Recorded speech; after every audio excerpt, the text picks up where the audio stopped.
Welcome to Conquering Your Clownfish, a podcast dedicated to transforming disabilities into special abilities. I'm your host, Brady Murray.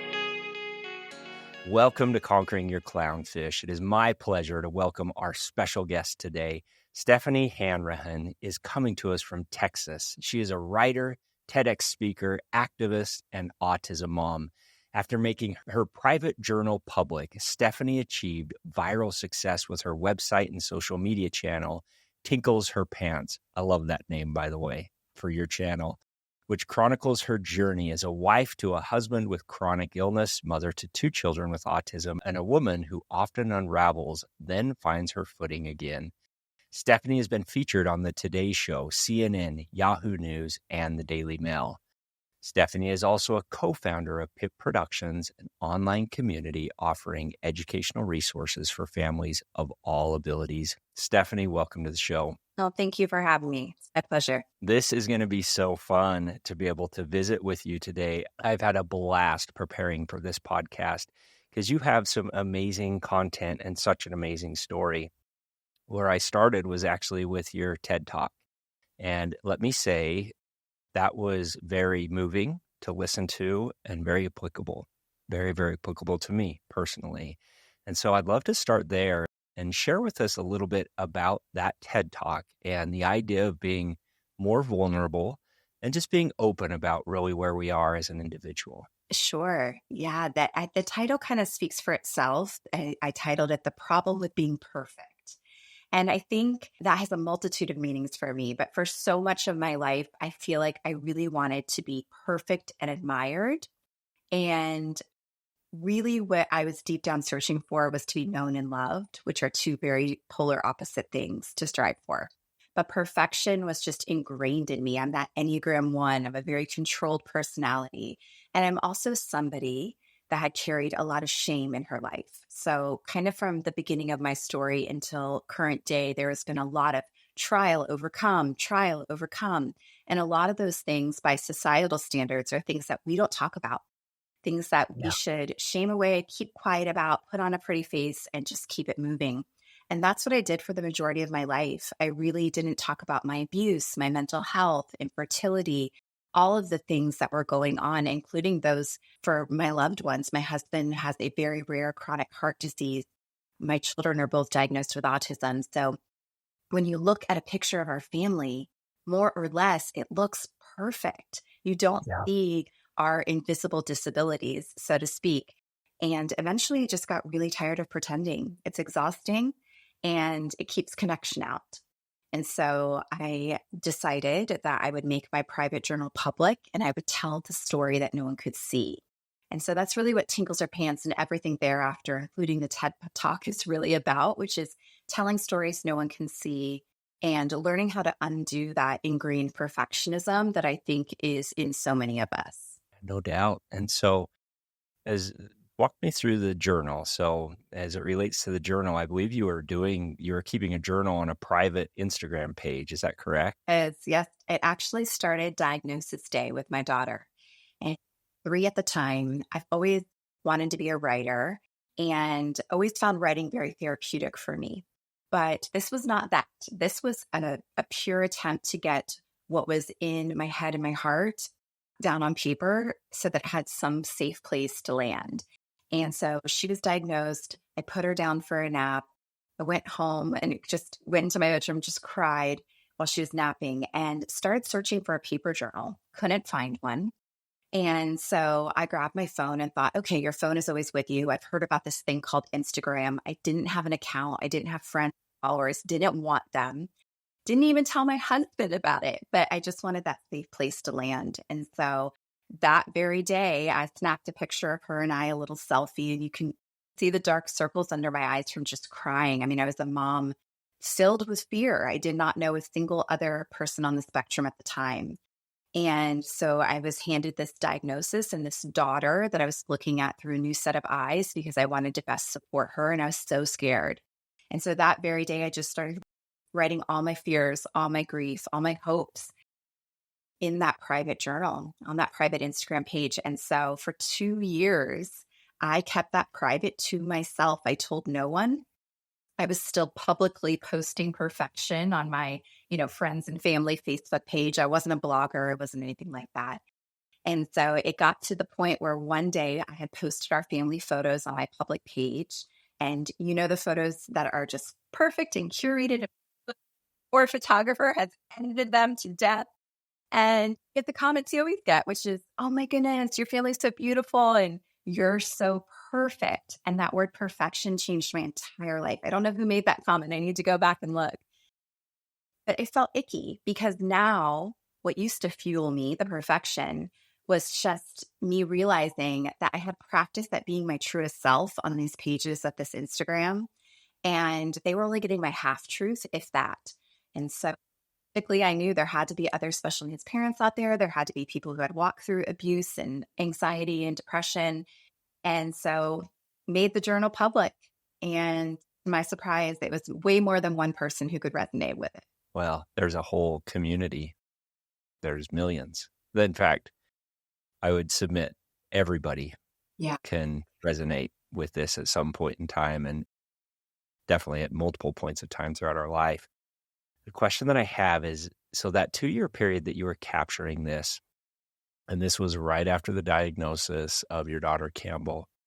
And so what was the transformation that took place during that 2-year period of time? And I'm curious, how much of that was processing and understanding your new norm as it relates to raising a child that has autism? I always say I wish there was like a lightning bolt moment that I could share, like, oh, that line in the sand, like here I was grief-stricken and fearful, and now here I am fully resolved. And that's just not the way it works, at least for me.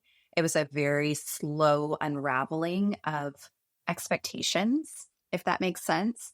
Never grieving my child. I was grieving the idea I had in my head. And the perfect child only exists in our heads. The perfect That's right. wife only in our heads. And so I had to learn that my baby was still the same one that I birthed, the same one that I swaddled, the same one that I took home and had raised for 3 years. I was just learning something new about her. So really, it was never her that needed to change, or later on my son as well.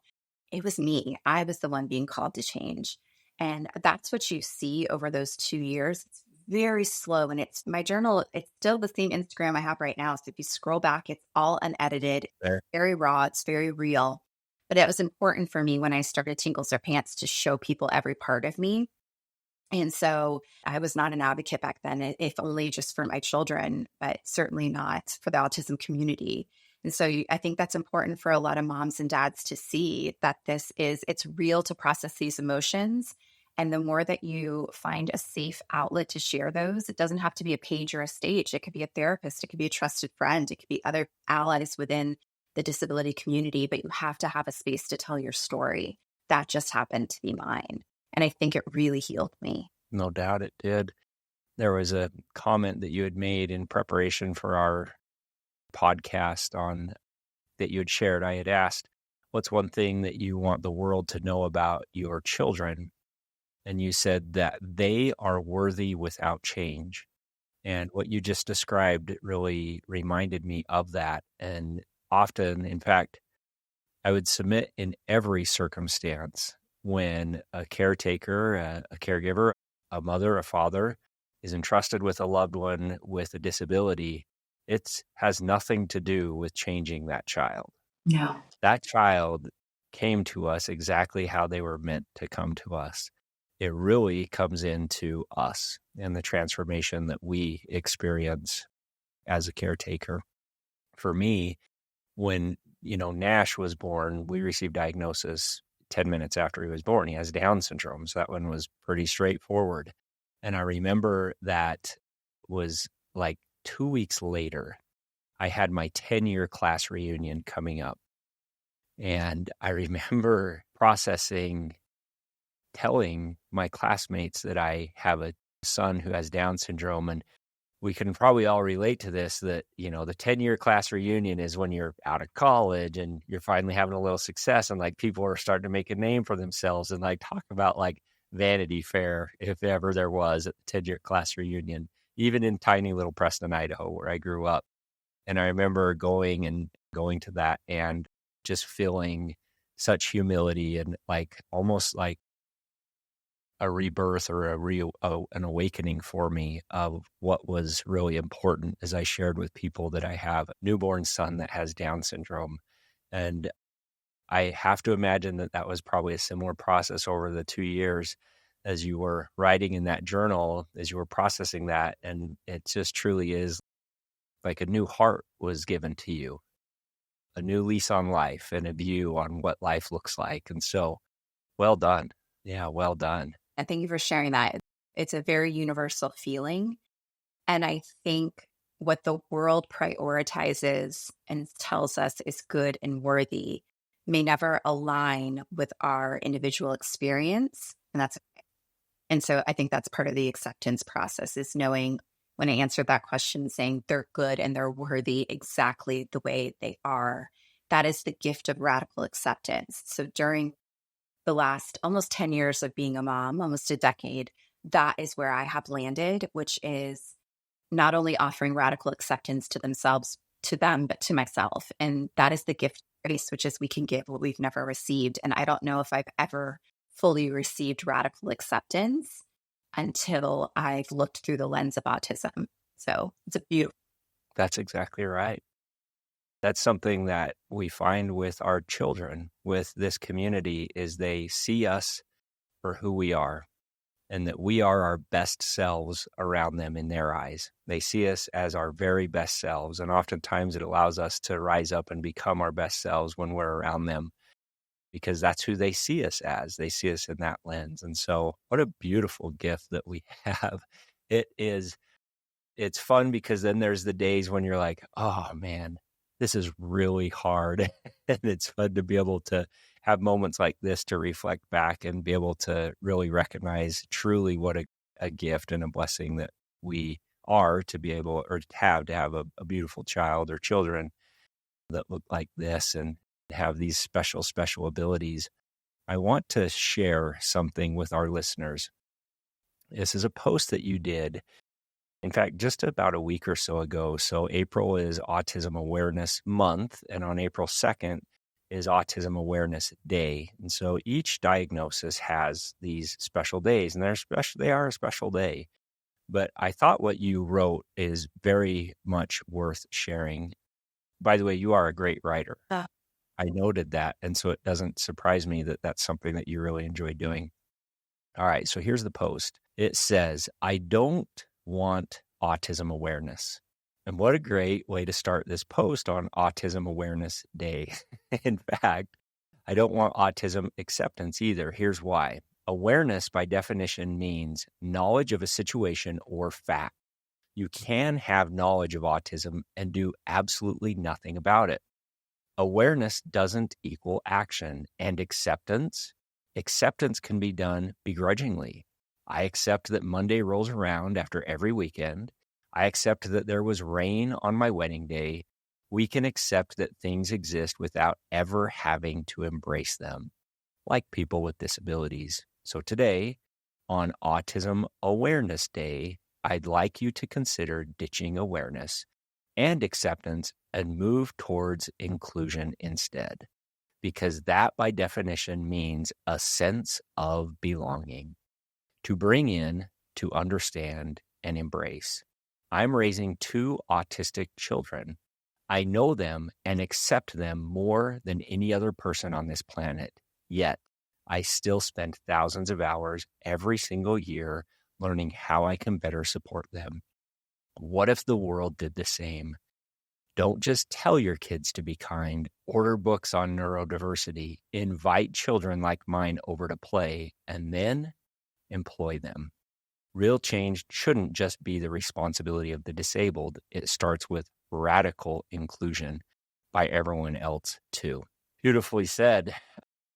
Something I'm very passionate about, this concept of inclusion. I am going to adopt this additional word of radical inclusion. I like that additional meaning that you have shared there, but can you share with us a little bit about the inspiration and your feelings about this post and why you felt so strongly about posting that? Yeah, to that because it's a lived experience.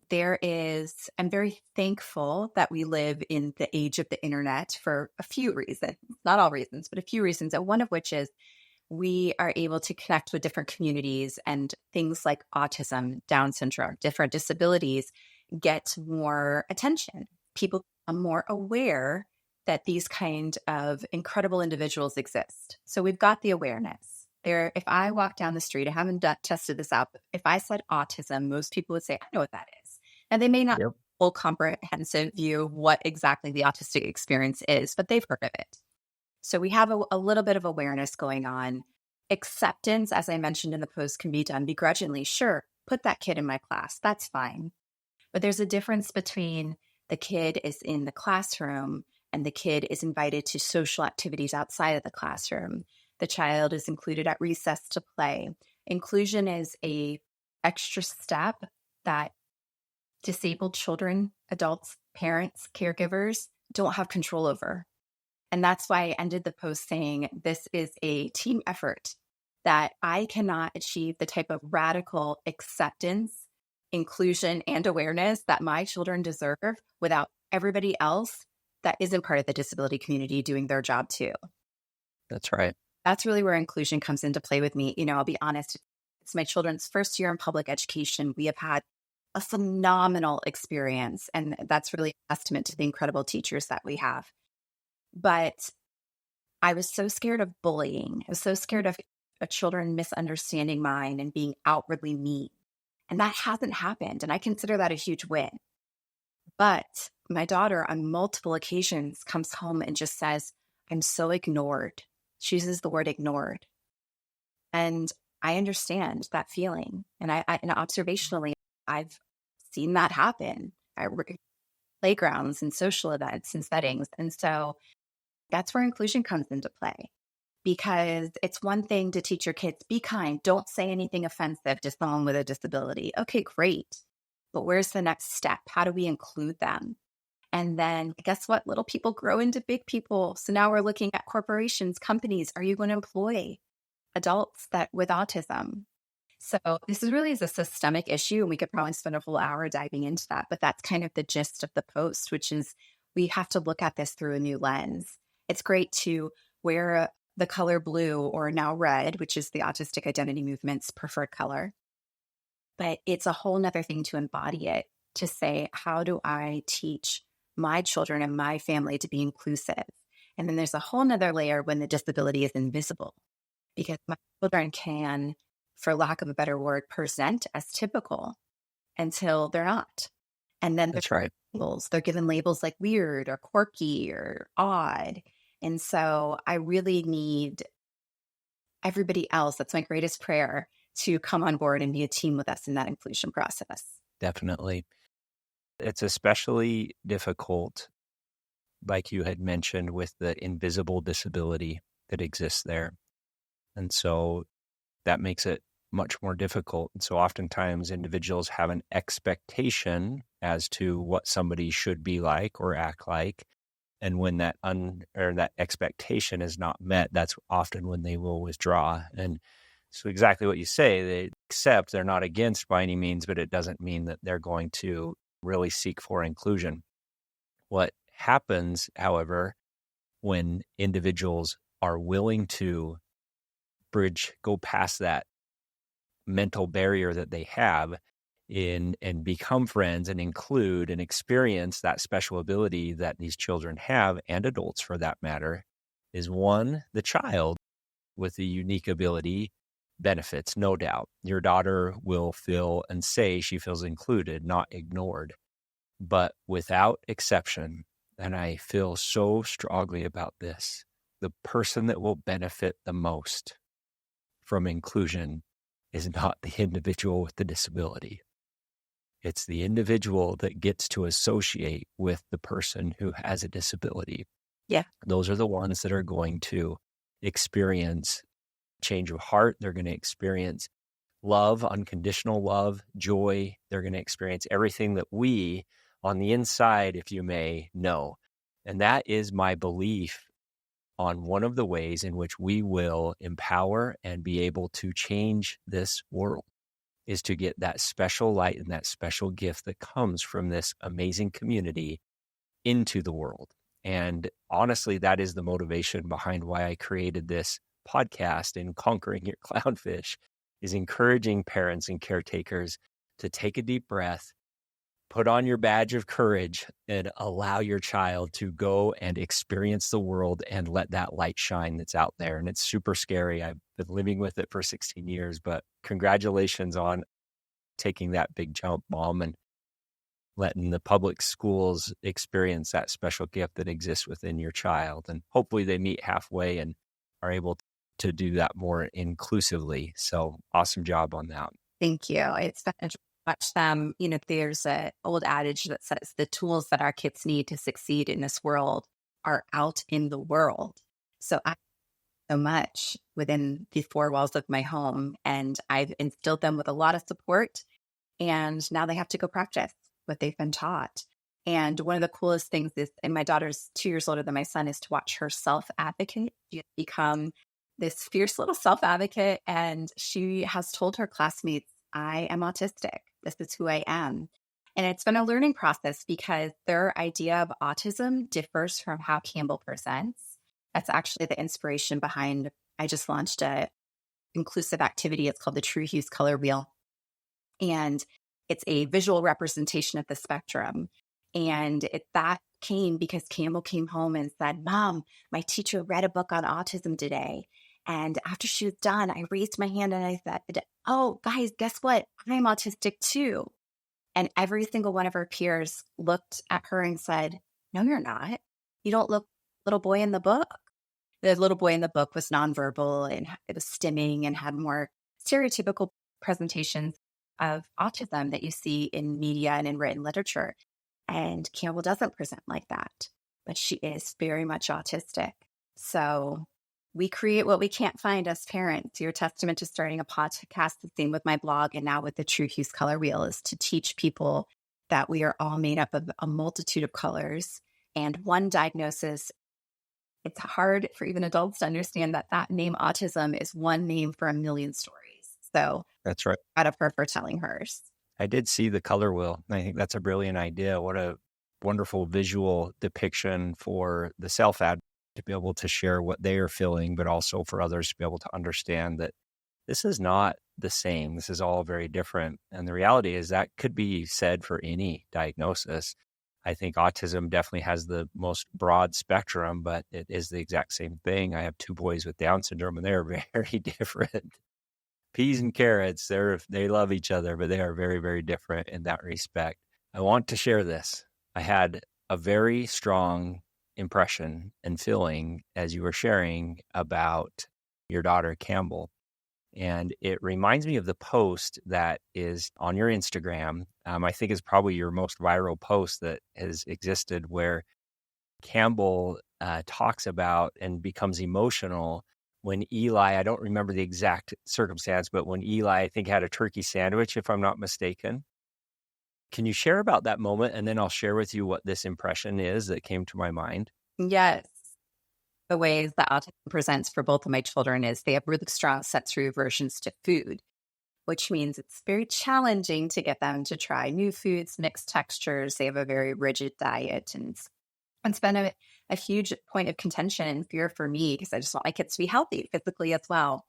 And so Campbell's really come around with the eating, Eli not so much. And so there was a day last summer, I believe, that he decided to pick up her turkey sandwich. And I mean, he took the smallest, most minuscule bite of that turkey sandwich. And we just lost it. We're crying, we're clapping, we're cheering for this incredible 7-year-old boy who just did a really brave thing. And Campbell had the biggest reaction of all. So I just happened to have my phone and picked it up. And she just said, I've been waiting for this. I've been waiting for this. And so it was a really beautiful moment for our family. And I'm so glad that it resonated with so many people. It went viral, and there was a lot of people inside the autism community and outside of it that got exposed to autism through this tiny little moment at our kitchen table. But I think, and I'd love to hear your input, but I think the reason it resonated is that There is a miracle in every single day if we look for it. This is how, at least this moment resonated for me, is to know that we may never meet the milestones or the accomplishments that the world deems worthy, but these are the things that are so pure and deserve to be celebrated too, and deserve to be seen and acknowledged. And through the lens that I've been given with raising these two kids, I get to see that. That's right. And this is the thought that I had come to mind. Campbell, you're very correct.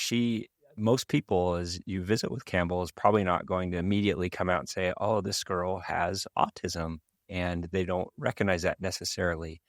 But she has such a strong self-awareness about that. And she is a tremendous self-advocate.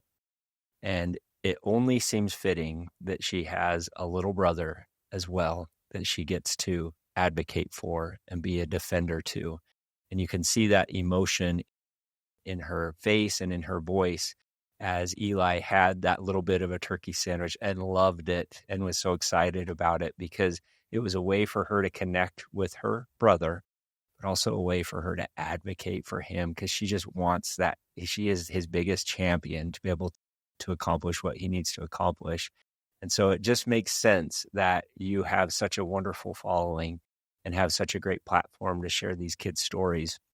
I would put that you are a catalyst for truly a bigger picture on what Campbell is going to be able to accomplish in her life. And so you're laying a beautiful foundation for her to truly sing that song she's meant to sing, much past our days and much bigger than anything that obviously your husband are going to do. And so she's awesome. She is amazing. Thank you.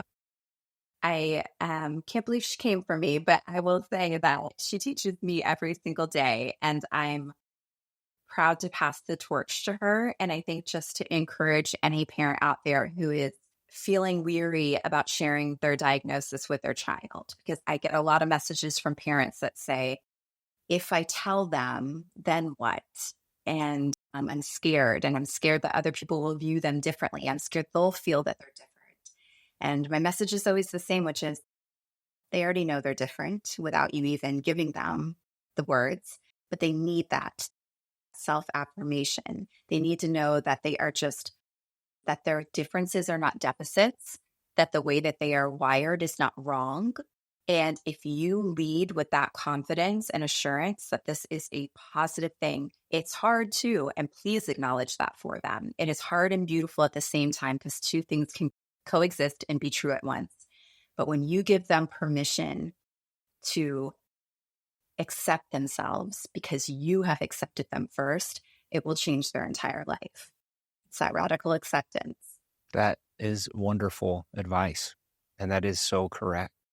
And the sooner that I believe a parent can be able to not even just tell their child, but embrace it. They were born exactly how they were supposed to be born. Back to the comment that you had made, that they are worthy without change, that child is worthy without change. I think the better off that child's experience is going to be, as well, as early and often as possible. I'll share a personal experience that I think is a different example, but is very much resonates here.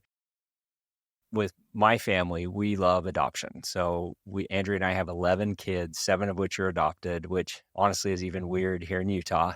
And so I don't know how we got to 11 kids still to this day, but I actually was adopted.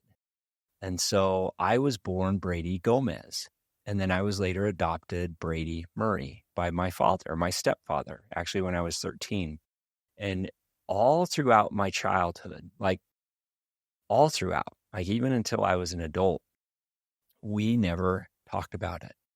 We didn't want to talk about it. It was something that was hidden, that we wanted to kind of keep under wraps, and that it wasn't a good thing that Brady was or is not a biological son, so to speak. And it was really hard because I have dark hair and a darker complexion, and my dad is as blonde as they get, and all my sisters are as blonde as they get. My mom is blonde, and I'm just like the odd man out. And we would get the funniest questions, and I wish so bad we would have embraced that all along, because that experience in being able for me to have 2 amazing fathers that have given so much to me, has made me who I am. And it took me a lot of years to be able to recognize that and to embrace that and let that be part of my story that is empowering. I think it's a very similar thing for our children and our loved ones that have unique abilities. They're born differently in that respect. We're all born differently, but those the world would deem as disabled or having a special need, that is a superpower. And the quicker that we can see that and grasp that, it's going to help them and then ultimately allow them to go on and sing that song they're meant to sing. So beautifully said. Yeah, thank you. The conversation or the shame away, because a lot of what I've learned has been from adults with autism that will share their story. Yeah. And learning that the word disability, disabled, is not bad. Learning that Yeah. autism is not bad. Just giving them the language to normalize that for other people, and Yes. gives them permission to just feel less alone in their walk. And that's what we all, at least I speak for myself at the end of the day. I just want to know I'm not alone. I just want to know that I am of value and worthy as I am. So give that gift to our child early on. I think it's the best thing we can do. That's right. And that really takes us back right to the beginning of the conversation where you talk about your transformation that transpired, where it really is about just feeling loved, not being alone. And that's a beautiful thing. So in closing, I'd like to ask one more question. And this is a question that would resonate especially well for those families that are brand new to the autism world. In fact, my guess is there's probably some families that are pretty sure they have a diagnosis or a diagnosis will be coming, but it's maybe not official and they're afraid of what maybe that diagnosis will be. And then there's those families that have just received that diagnosis and are in that year or 2-year period similar to what you were as you were processing this. What advice and what counsel would you share with them? So much. But I think the first thing that comes to mind is that this is a diagnosis that you can and will live with. How lucky are we? Because there are a lot of diagnoses out there. I speak as a former nurse that we don't get to live our lives with, that optimize our life and take our life. And this is not one of those. And I want them to listen to me closely. This will not take your life. It will enhance your life. It will change your life if you let it. And I also think it's important to really validate where those people with a newer diagnosis are at and say, it does feel hard and it does feel sometimes unfair. It's never easy to hand over tens of thousands of dollars and tens of thousands of hours to therapists and to have your life change and your home change and your marriage change. But if that circumstance is unchanging, your perspective still can. And there is so much beauty here. You will see it and you will find it if you look for it. And you may even find it in a turkey sandwich. So just hang tight and know that this diagnosis you will survive and you will thrive. Thank you. So well said, Stephanie. Thank you for being a guest on the show today. We've put all of your contact information in regards to website, Instagram, social media channels, and the beautiful work that you are doing right now in your companies, all in the show notes. We encourage our listeners to reach out and to be able to engage with this amazing work that Stephanie's doing. Thank you so much for being here today. Thank you. Thanks for listening to this episode of Conquering Your Clownfish. If you liked what we discussed on the podcast today and want to continue the conversation, please visit us at conqueringyourclownfish.com. And please don't forget to subscribe.